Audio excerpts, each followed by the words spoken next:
Hey guys, welcome back to Girl Talks Geek. I'm Niki, and I'm really big on escape rooms. Like, definitely obsessed. I've done a bunch, and today I want to share my top 5 tips if you're a first timer or if you've not been having any luck getting out. Hopefully these 5 tips will help you out.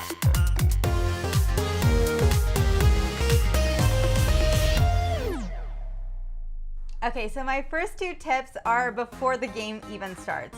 First, make sure to listen. It sounds like kindergarten, but make sure to listen as they explain the locks. Because the worst thing is having the right combination or sequence in the room, but not knowing how to reset a lock that you entered the wrong code into, or that you haven't even had a chance to enter anything into. So absolutely pay attention to how each lock works. It's really different for resetting different locks, whether it's like a double tap to the top or you just have to wait a certain amount of time. So be sure to listen. We've been locked out of things that we just didn't know how to reset. So make sure you know how the locks work. Next, you're definitely going to want to know whether the game is linear or non-linear. A lot of places will list this before you even go in. It's on the website. And basically, blah, blah, blah. And basically what it means is if it's linear, you're going to have to solve one puzzle to solve the next puzzle to solve the next one. But if it's not linear, it can be kind of all over the place, and the puzzles can be not related to each other, but what's in the boxes can tie together. So there's not really a reason for the way things are happening, just that they all need to happen. And it gives you just like a really big advantage if you know how you're playing. Are you all focused on this one box because it's the only way to move forward? Or can you be split up and trying to accomplish different things at different times? So if it doesn't say that on the website or when you get there, you can ask. Hopefully they'll let you know. And if they don't, I feel like as soon as you get your first clue or 2 solved, you'll start to have a sense at whether it's connected or not. So be sure to try and figure that out as soon as possible. My third tip is going to be to double check things. Don't be afraid to look somewhere where you already saw someone look, or even if they've said, oh, I found this here, like don't be afraid to double check it. I have lost a room because someone said they already checked that drawer and inside was a clue that we really needed to move on. So you can trust your group and your team.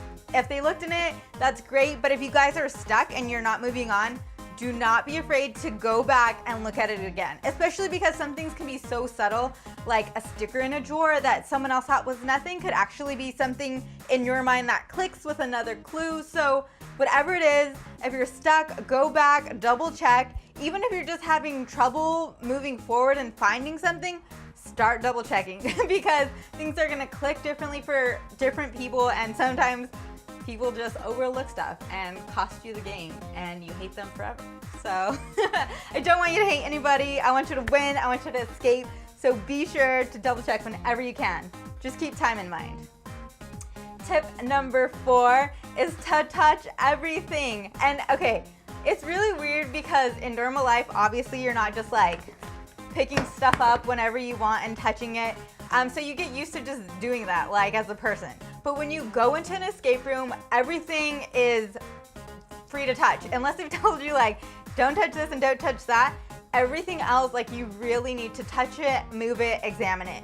One time, there was a rug on the ground that had a clue under it, and we just didn't even think to check there because it's a floor with a rug on it, and that seems like an everyday thing, and you don't think that something would be hidden there under a rug. So try to just break that mentality of not touching things and just go into the room, act like a tornado, touch it all, move it all, look under anything like a lamp, a table, a salt shaker, like whatever it is, leave no stone unturned.